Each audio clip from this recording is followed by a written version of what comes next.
Donc, on est dans Esther. Vous savez où on est dans Esther? Au chapitre 7. J'ai tout le chapitre.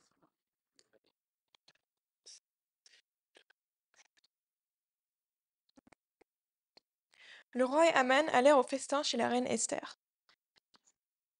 Ce second jour, le roi dit encore à Esther, pendant qu'on buvait le vin, quelle est ta demande, reine Esther? Elle te sera accordée. Que désires-tu? Quand ce serait la moitié du royaume, tu l'obtiendras. La reine Esther répondit, si j'ai trouvé grâce à tes yeux, ô roi, et si le roi le trouve bon, accorde-moi la vie, voilà ma demande, et sauve mon peuple, voilà mon désir. Car nous sommes vendus, moi et mon peuple, pour être détruits, égorgés, anéantis. Comme si nous étions encore si nous étions vendus pour devenir esclaves et servantes, je me tairais. Mais l'ennemi ne saurait compenser le dommage fait au roi. Le roi Assuérus prit la parole et dit à la reine Esther, qui est-il et où est-il celui qui se propose d'agir ainsi? Esther répondit, l'oppresseur, l'ennemi, c'est Aman, ce méchant-là. Aman fut saisi de terreur en présence du roi et de la reine. Et le roi, dans sa colère, se leva et quitta le festin pour aller dans le jardin du palais. Aman resta pour demander grâce à la vie à la reine Esther, car il voyait bien que sa perte était arrêtée dans l'esprit du roi. Lorsque le roi revint au jardin du palais dans la salle du festin, il vit Aman qui s'était précipité vers le lit sur lequel était Esther, et il dit, serait-ce encore pour faire violence à la reine, chez moi, dans le palais? Dès que cette parole fut sortie de la bouche du roi, on voila le visage de Aman. Et Harbona, l'un des eunuques, dit en présence du roi, voici le bois préparé par Aman pour Mardochée, qui a parlé pour le bien du roi, est dressé dans la maison d'Aman, à une hauteur de 50 coudées. Le roi dit qu'on y pende Aman, et l'on pendit Aman au bois qu'il avait préparé pour Mardochée, et la colère du roi s'apaisa. En ce même jour, le roi Assuérus donna à la reine Esther la maison d'Aman, l'ennemi des Juifs, et Mardochée parut devant le roi, car Esther avait fait connaître la parenté qui l'unissait à elle. Le roi ôta son anneau, qu'il avait repris à Aman, et le donna à Mardochée. Esther, de son côté, établit Mardochée sur la maison d'Aman. Merci.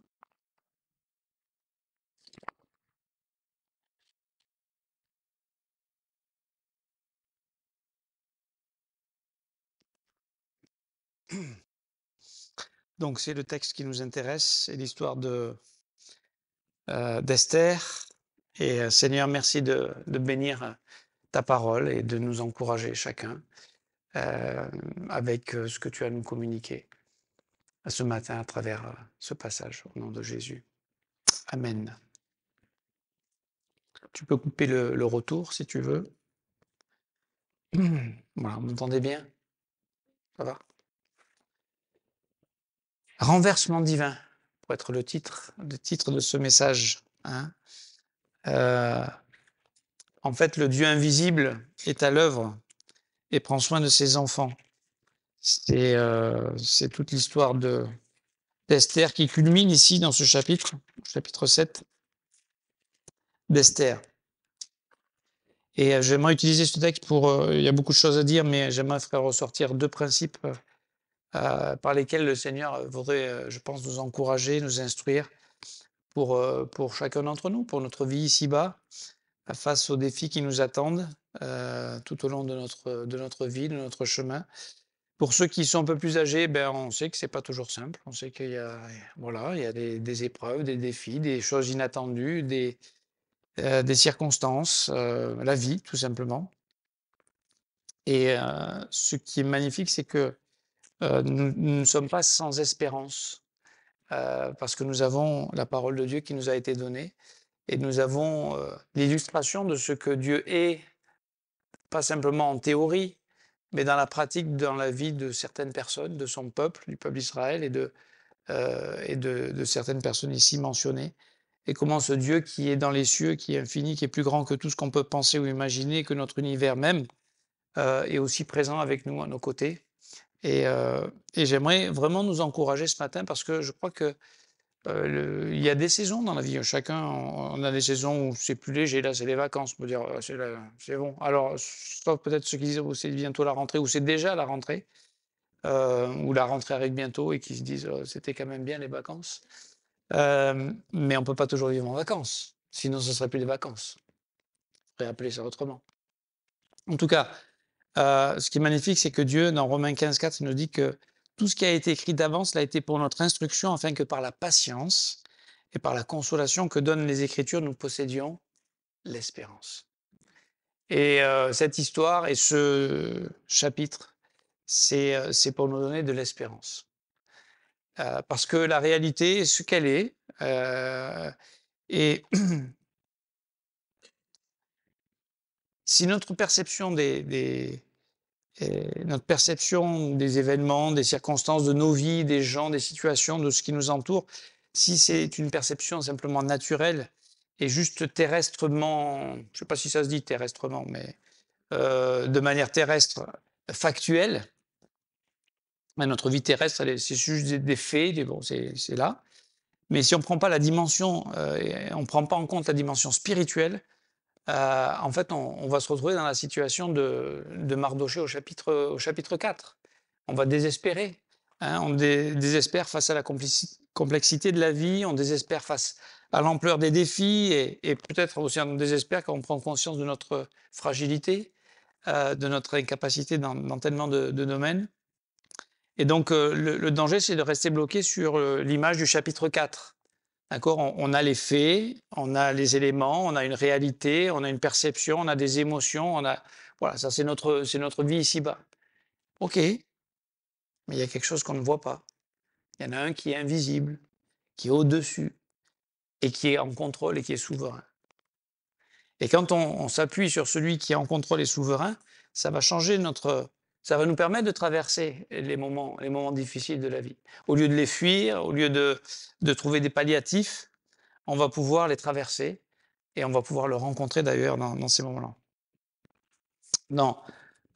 Donc si notre vision elle est que factuelle, terrestre, naturelle, notre destin est tragique en fait, on va vers la mort. C'est la souffrance et la mort. Alors il y a des bons moments, on arrive à avoir des bons moments, mais c'est juste tu sors la tête hors de l'eau pour couler, hein, et tu survis comme ça, mais c'est pas une vie, n'est-ce pas? Donc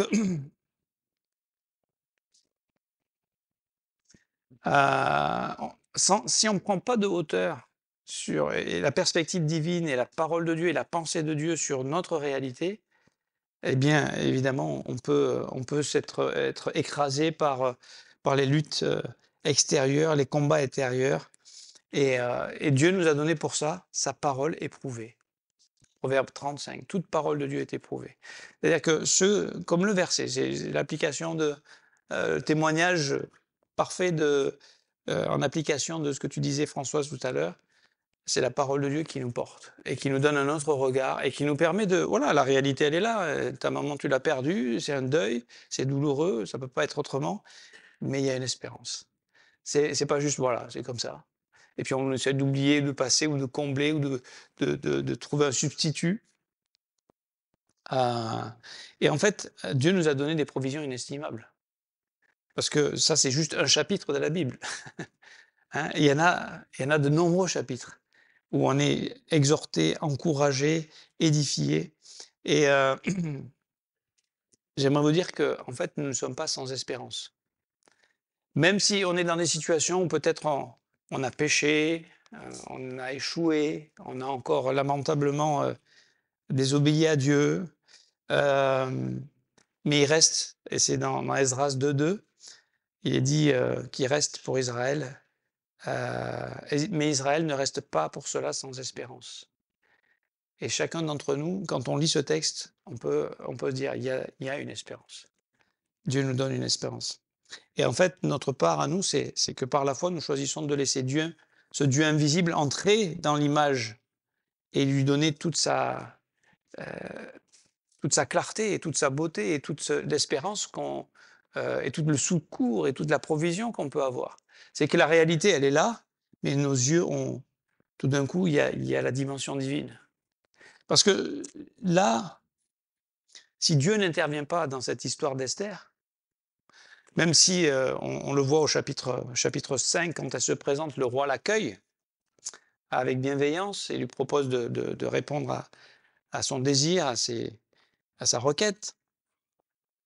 alors qu'elle aurait pu être condamnée à mort, mais euh, si Dieu n'intervient pas dans l'affaire,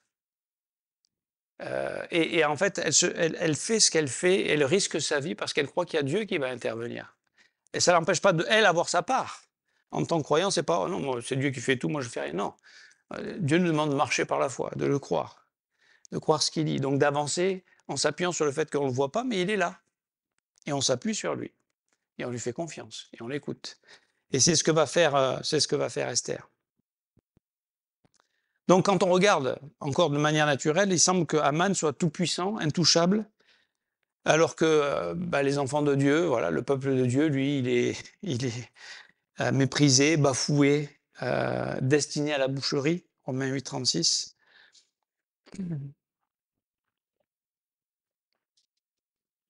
Et c'est vrai que ça peut poser des questions. Je l'ai déjà dit plusieurs fois, mais je le rappelle simplement, mais en application pour nous aujourd'hui, hein, quand on est face à nos difficultés du quotidien, on est des chrétiens, on aime le Seigneur, et pourtant on a des problèmes dans le couple, on va avoir des problèmes avec un enfant, au travail, tu en parlais tout à l'heure, Pasteur François, on peut avoir voilà, des défis de santé, des défis, un décès, la vie, voilà. Ça, c'est pas est-ce que ça va arriver, c'est quand est-ce que ça va arriver. Ça arrive, d'accord? Donc, et quand on regarde les gens dans ce monde qui s'amusent, qui profitent, hein, on a l'impression que Psaume 73, eux, tout va bien pour eux, ils n'ont pas de problème. C'est juste l'image que ce monde donne, et on a l'impression qu'eux, ils vont bien, ils sont riches, ils font ce qu'ils veulent. Ok, attends un peu. Ça, c'est que l'image que ça donne. Tu ne sais pas ce qu'il y a dans les cœurs derrière. Tu ne sais pas les blessures, tu ne sais pas les douleurs, tu ne sais pas les prisons dans lesquelles les gens se trouvent en réalité. Ça, c'est l'image qui est donnée, qui est projetée. Ça, c'est l'image que le diable veut nous faire croire, mais qui est vide en réalité. Et il semblerait que eux, rien ne peut leur arriver. Comme Aman, qu'est-ce qui peut lui arriver? Il est riche, il est en faveur du roi, il est intelligent, il a tout. Qu'est-ce qui peut lui arriver à Aman? Rien. Alors que Esther, le peuple juif, alors eux, oui, et tout leur tombe dessus en fait. Et des choses même injustes, hein, puisque c'est la méchanceté de ce Premier ministre qui veut les détruire.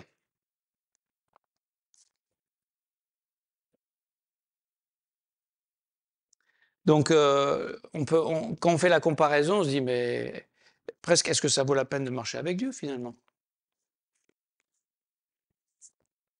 Pourquoi on ne s'amuserait pas comme tout le monde le fait, hein? Parce que moi, voilà, j'essaye d'être intègre, d'être honnête, d'être bon envers mon prochain. Peut-être que je me fais marcher sur les pieds en faisant ça. Ou en tout cas, c'est l'image que ça donne de l'extérieur. Mais ceux qui regardent bien voient autre chose, je crois.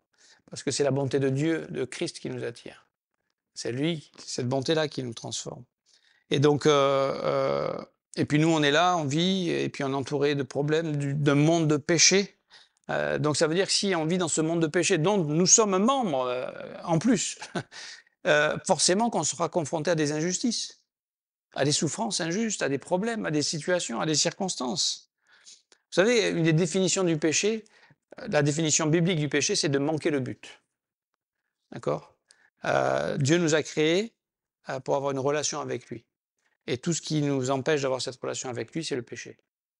Donc des fois, ce n'est pas forcément des mauvaises choses, hein. Mais une autre définition que j'aimerais vous donner ce matin, le péché, c'est servir nos propres intérêts aux dépens des autres. Et on vit dans ce monde-là. Évidemment, au bout d'un moment, il y en a qui payent les pots cassés. C'est normal qu'on souffre, c'est normal qu'on ne soit pas content, c'est normal qu'on soit déçu, désappointé. D'accord? Parce qu'on vit dans ce monde de péché.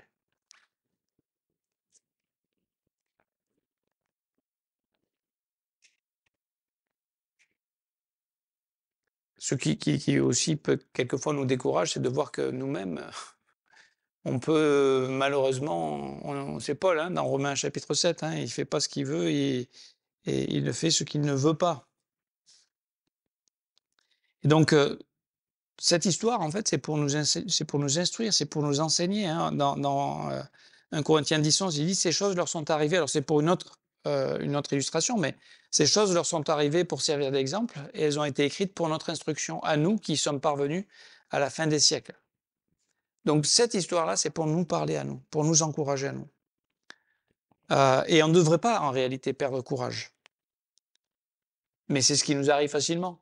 Quand on est dans une difficulté, quand on a un problème, quand ça prend toute l'image, hein, alors que Dieu est toujours quand même sur son trône. Mais nous, on se laisse des fois émotionnellement emporter par nos émotions, par nos circonstances. Et donc, j'aimerais vous dire que Dieu est avec nous, il ne nous abandonne jamais. En fait, Christ, c'est notre Mardoché et notre Esther. Et il a déjà remporté la victoire. Même s'il est vrai qu'aujourd'hui, nous n'expérimentons pas encore la pleine expression de cette victoire. On vit encore dans ce monde de péché, on est toujours pécheurs. Mais c'est juste une question de temps. C'est juste une question de temps. Et qu'est-ce qu'on va faire pendant ce temps, en fait? C'est ça la question.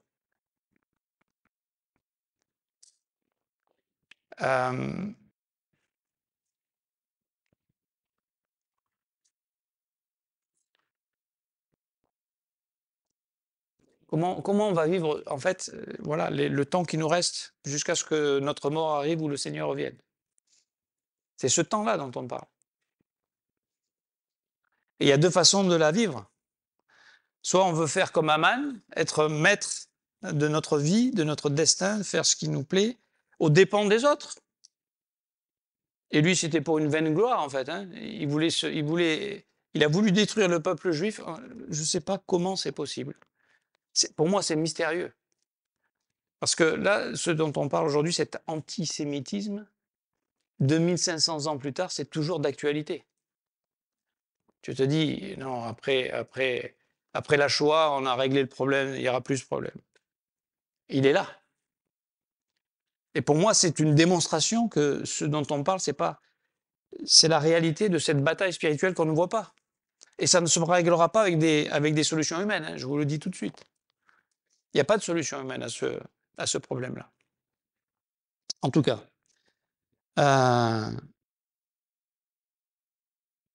lui, par orgueil, il n'a pas voulu simplement tuer Mardoché, il a voulu tuer tous les Mardochés, tous les Juifs.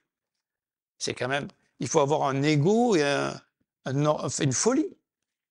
Hein, c'est une folie qui avait dans sa tête. Donc ici, en tout cas, moi, je veux nous encourager à tenir ferme. Parce que là, ce renversement, tout est renversé en un instant. Alors ça a déjà un peu commencé, hein, déjà le fait qu'elle était accueillie par le roi, au chapitre 5. Au chapitre 6, on voit déjà que ça a commencé le processus. Et même les amis d'Aman disent « Ouh là là, mais alors attends, s'il est vraiment juif, là, tu as commencé de tomber devant lui, ça ne va pas s'arrêter là. » Ça, c'était le message il y a 15 jours. En fait, ce que simplement je veux vous dire, c'est qu'on a besoin de nous continuer à croire Dieu, même quand c'est compliqué, même quand on ne voit pas l'issue des situations, même quand on ne comprend pas le pourquoi des choses. On a juste besoin de faire confiance que Dieu est sur son trône et qu'il a un timing parfait et que quand c'est le temps, il va résoudre, il va nous délivrer, il va faire ce renversement divin. Alors ça arrive dans nos circonstances, je dirais, ça arrive dans notre réalité, dans nos petites épreuves de la vie, mais en fait, ça va arriver le jour où on va mourir. Parce que nous avons une espérance face à la mort. Aucun homme sur cette terre, avec n'importe quelle religion, tout ce que vous voulez, ils n'ont pas l'espérance que nous avons. Nous, on a l'espérance de la résurrection, de la vie éternelle. Et l'assurance. Parce que ça a été... En fait, c'est déjà accompli. Ça ne se voit pas, encore. Mais cette victoire, elle a déjà été remportée par Jésus-Christ à la croix. Et par sa résurrection. Et donc, c'est parce qu'on espère en Dieu qu'on peut traverser avec Dieu le chemin difficile de la vie d'ici-bas, et les défis, et les injustices, et qu'on peut rayonner. Parce qu'en fait, Esther et Mardoché nous éblouissent par leur foi, par leur courage, par leur abnégation, par leur persévérance, et on y reviendra certainement. Parce que notre espérance à nous, quelle est notre espérance? Parce que j'aimerais vous dire, on peut se retrouver, alors c'est pas, on n'est pas dans une situation où on est condamné à mort, mais dans notre quotidien, dans notre vie de tous les jours, où on est des fois écrasé par voilà, le monde, ce qui est autour de nous, les situations, l'argent, les besoins de santé, en fait, toute la vie, en fait, on peut être écrasé. Hein. Mais qu'est-ce qui fait on garde notre paix, on garde notre joie, on garde, parce qu'on a le Saint-Esprit en nous, parce qu'on a Christ en nous. C'est ça notre victoire. Et vous allez me dire, bah oui, mais est-ce que ça fait la différence? Mais ça fait totalement la différence. Complètement la différence. C'est que l'image, elle est la même d'un point de vue naturel, mais quand il y a Dieu dedans, ça change tout. La vie est là, l'espérance est là. Et on peut patienter et on peut traverser les épreuves parce qu'on a cette patience et parce qu'on a cette espérance et qu'on peut persévérer dans les difficultés. Parce que ça s'est pas fait en un instant, la délivrance. Ça a été quand même assez rapide, mais quelquefois, ça peut prendre du temps. Ça peut prendre, je sais pas, on a peut-être un problème dans notre vie. Ça peut prendre des années avant que Dieu règle ce problème. Mais qu'est-ce qu'on fait en attendant? On croit Dieu. On ne mérite pas, mais on croit que Dieu va le régler, ce problème, dans notre vie. Donc pour moi, ce chapitre 7 d'Esther, c'est un grand encouragement par rapport à la bataille spirituelle qui se joue dans les lieux célestes et dont nous, on voit que quelquefois les effets dans notre réalité, dans notre quotidien. Hein. Éphésiens 6, 12, hein, c'est une bataille contre... Voilà, il y a des dominations au-dessus. Et pour moi, quand on voit ce qui se passe aujourd'hui dans nos sociétés, on voit qu'il y a c'est une bataille qui est plus grande que celle de l'homme. Ça le dépasse complètement. Donc, pour moi, Dieu nous montre que je suis en contrôle.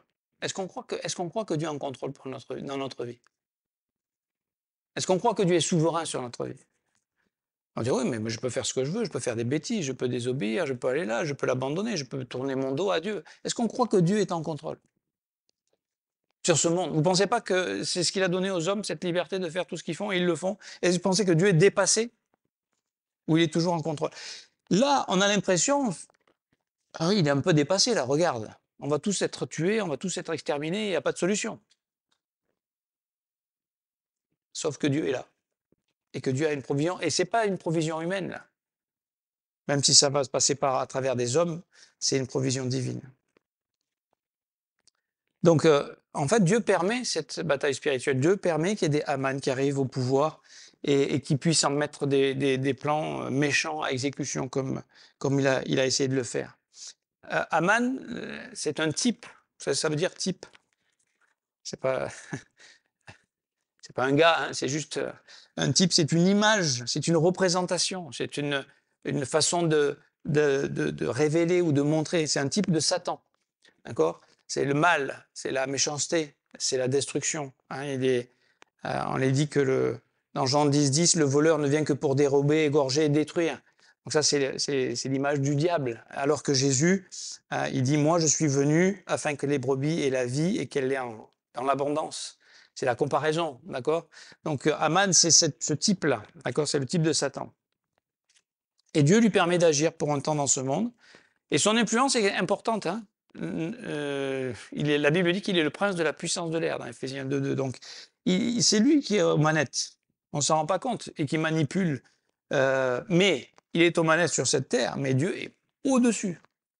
Et c'est là notre encouragement. Hein, on voit l'histoire de Job, comment Job ne comprenait pas ce qui lui arrivait. Parce que quand tu souffres, que tu marches avec le Seigneur et que tu souffres, justement, tu dis, mais qu'est-ce que j'ai fait au bon Dieu pour que ça m'arrive? Ça, c'est la pensée naturelle. D'accord? Oui, on va avoir des situations, des épreuves, des épreuves injustes, des tests. C'était injuste ce qui leur arrivait, là, le peuple juif. Ils ne méritaient pas qu'on les traite comme ça. D'ailleurs, elle va dire que s'ils avaient été juste mis esclaves et tout ça, peut-être qu'elle n'aurait rien dit. Elle n'aurait pas dérangé le roi pour ça. Mais là, qu'on les détruise, c'était trop urgent. Elle ne pouvait pas ne pas parler. Donc, et lorsqu'on lit cette histoire, en fait, on jubile. Enfin, je ne sais pas vous, mais moi, je jubile de ce renversement divin. Tu te dis, waouh, ça, c'est notre Dieu. Waouh, ça, c'est celui en qui on croit. Et moi ça ne m'est jamais arrivé dans ma vie. Si, ça t'est arrivé et ça va t'arriver encore. Ça va t'arriver encore. Donc, on a vu que ça s'amorçait dans le chapitre 5. Le roi accueille avec bienveillance Esther. Au chapitre 6, on a parlé la dernière fois au temps de questions-réponses, le plan d'Esther. Est-ce qu'elle a tout calculé comment ça allait se passer? On a dit, pense que c'est... En fait, elle a fait confiance à Dieu. Et alors qu'elle aurait pu dire tout de suite son besoin, elle a décidé d'attendre. Elle a invité le roi à un festin. Et là, elle a dit, je te dirai demain. Et on va voir l'attitude plus tard, on n'aura pas le temps ce soir, ce matin, mais il y a une soumission à l'autorité du roi, même si c'est un roi païen, hein, une façon de s'adresser à lui qui est totalement différente entre Mardoché, entre Esther et Aman. Parce que lui aussi, il est soumis, puisqu'il est forcément... il n'est pas le roi, donc il est soumis, mais pas de la même manière. Et on en parlera peut-être la prochaine fois. Donc on voit que, en fait, au fil des chapitres, ça progresse. Chapitre 6, il y a un renversement. Aman qui vient pour demander la tête de Mardoché, finalement se retrouve à faire marcher Mardoché dans toute la ville devant tous les hommes, devant tous les yeux de la ville, en disant voici l'homme que le roi veut honorer. Lui qui cherchait l'honneur, lui qui cherchait la gloire, lui, celui qui voulait pendre, celui qui voulait tuer dans son jardin. Alors c'est de la potence 50 coudées, ça fait 25 mètres de haut. 25 mètres de haut dans un jardin, dans une maison qui fait normalement, je sais pas, allez, 7-8 mètres, 5 mètres, 6 mètres, ça fait haut, hein. 5 fois votre maison, vous imaginez? Ça veut dire qu'il voulait que tout le monde le voie. Et bien lui déjà, au chapitre précédent, au chapitre 6, donc déjà là, on voit qu'il y a... Tout va bien. On voit que il y a un renversement qui est enclenché, n'est-ce pas? On ne sait pas encore comment ça va se dérouler, mais c'est enclenché. Donc, deuxième festin, on y est. Et là, ce que je trouve magnifique avec la reine Esther, c'est d'abord toujours, elle est respectueuse vis-à-vis de l'autorité du roi, et elle va lui dire. Et elle va pas avoir peur des mots. Et elle va pas avoir peur de définir d'où vient le mal. Pourtant, il est là, Aman, hein, et c'est son premier ministre, c'est son homme, c'est sa main droite, là. Mais là, Dieu prépare les choses, il conduit les choses, et elle dit les choses, et elle définit d'où vient le problème. Et le problème, c'est pas... Nous, souvent, on dit c'est les gens. Oui, il y a les gens, mais il y a au-dessus. Et on a besoin de discerner d'où viennent les choses. D'accord? Et donc, c'est le problème, c'est voilà, c'est le malin. Donc, le chapitre 7, c'est la démonstration finale du renversement divin. Les intentions et le cœur d'Aman vont être dévoilés. Alors que si on regarde l'image naturellement, on dit Aman, moi j'aimerais bien être comme lui finalement, c'est une bonne place qu'il a. Bon, peut-être pas être aussi méchant que lui, mais en tout cas, hein, alors que d'être à la place d'Esther et Mardoché, j'ai pas trop envie. Personne n'a envie de ça, n'est-ce pas? Et pourtant, quel genre de héros on désire, à quel genre de héros on désire ressembler? J'aimerais vous dire que le monde dans lequel nous vivons nous pousse à vouloir être comme des Haman. On vit pour soi, on se sert des autres pour servir ses intérêts. D'accord? C'est le péché. On vit pour son bien-être, pour sa gloire, pour des choses souvent bien vaines. Et moi, ce que j'ai trouvé magnifique, c'est que en un instant, tout est changé. Et le Mardoché qui devait être pendu au bois dans la cour d'Aman, finalement, c'est Aman qui est pendu au bois et Mardoché qui va récupérer la place d'Aman. Tout a été renversé et c'est que Dieu qui peut faire ça. Et ce que je veux vous dire, c'est que c'est déjà accompli par Jésus-Christ. C'est que nous sommes déjà enfants de Dieu. Ça ne se voit pas encore que nous sommes enfants de Dieu, n'est-ce pas? Quand on voit notre réalité, des fois on se dit où est Dieu? Qu'est-ce que Dieu permet? Pourquoi ça? Pourquoi ces situations? Mais Dieu a déjà fait de nous ses enfants. Et cet instant, c'est ce que nous attendons. C'est là où on doit placer notre espérance. Dans 1 Corinthiens 15, 51, il est dit « Voici, je vous dis un mystère. Nous ne mourrons pas tous, mais tous nous serons changés en un instant, en un clin d'œil, à la dernière trompette. La trompette sonnera et les morts ressusciteront incorruptibles et nous serons changés. » Ça, c'est notre espérance. Et ça se fera en un instant. Et c'est Dieu qui va le faire. Mais ce que je veux dire, c'est que quand tu as cette espérance-là, quand tu as cette assurance-là, ben, tu peux accepter peut-être de vivre des choses difficiles et injustes et souffrir. Et, et mettre ta confiance en Dieu qui, lui, peut changer les situations et les circonstances de ta vie. Donc, jubilons et exultons de joie au milieu de notre réalité qui est difficile. Vous lisez 2 Corinthiens chapitre 4, hein, les versets 7 à 12. Hein, il est dit qu'on porte ce trésor dans un vase de terre. Donc voilà, il y a la fragilité humaine. On n'est que des êtres humains avec nos difficultés. Mais c'est pour que, en fait, la puissance soit attribuée à Dieu et non pas à nous. Et en fait, ce que les gens ont besoin de voir, c'est pas des gens forts. C'est des vases de terre, mais qui ont quelqu'un qui est avec eux. Quelqu'un qui prend leur défense, quelqu'un qui peut renverser les situations. Et je peux vous dire, ça arrive dans les entreprises, ça arrive dans les familles, ça arrive dans toutes les situations de la vie réelle, concrète. Et Dieu peut renverser les choses. Le mal essaye le diable essaye d'agir, le mal essaie de diviser, de briser, de séparer les gens. Et Dieu peut renverser les choses. Et Dieu renverse les choses. Et Dieu a renversé en Jésus-Christ les choses. Donc, c'était mon exhortation ce matin. D'autres choses, mais on verra ça plus tard. Donc,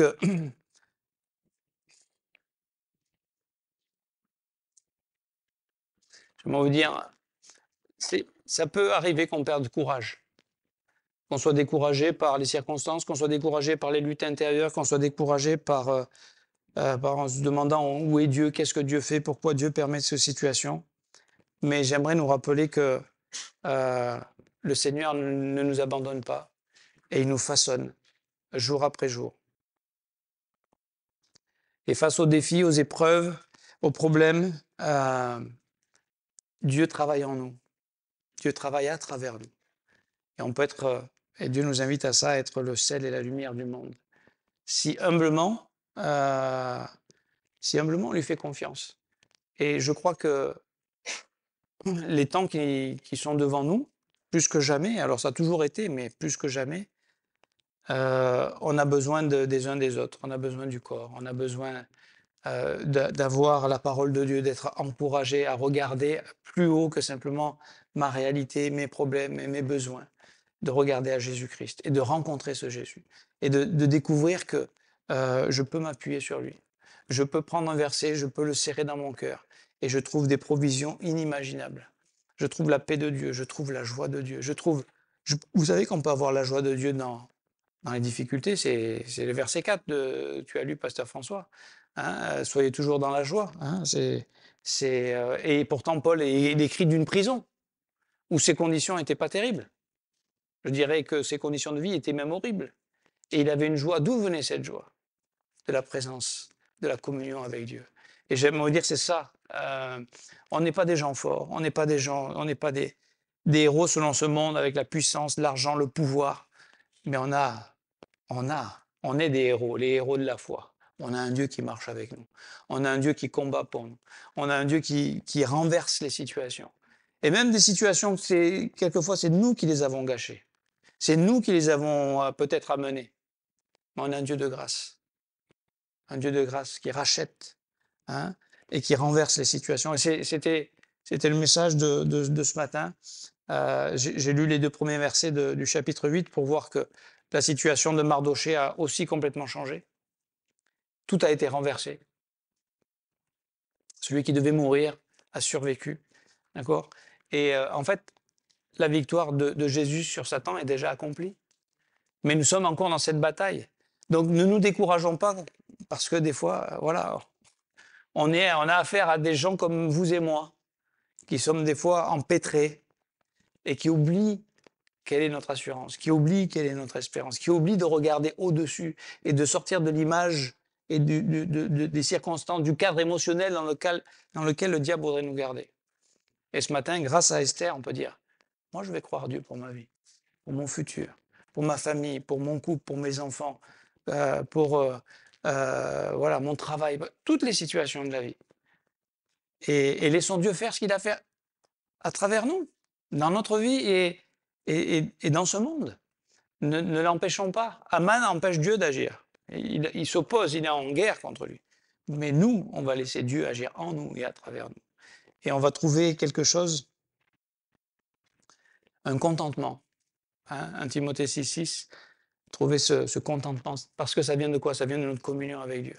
Ça vient oui, notre réalité n'est pas toujours facile. Je suis tout à fait d'accord avec vous. On peut même se laisser aller au découragement. Mais on ne va pas se laisser aller au découragement. Pourquoi? Parce qu'on a une espérance. Et parce qu'on va regarder au-delà. Et pour ça, je crois qu'on a besoin les uns des autres. On ne peut pas faire ça tout seul. Et Dieu a donné l'Église pour ça. Et quelquefois, vous savez, quand il y a une tempête, quand il y a un orage, on a besoin de se réfugier, d'être au bon endroit. Et aujourd'hui, on est dans un monde où il y a beaucoup de tempêtes et beaucoup d'orages. Il y a beaucoup d'Aman dans ce monde. Et on a besoin de se tenir les uns les autres, de prier les uns pour les autres, de s'aimer les uns les autres, d'user de bonté les uns envers les autres, dans le corps, pour pouvoir continuer à le faire même autour de nous et à l'extérieur de nous. Parce qu'il y a des gens qui veulent connaître ce Dieu-là. Le Dieu qui peut renverser n'importe quelle situation. Donc on ne désespère plus. On espère en Jésus-Christ. Que Dieu vous bénisse.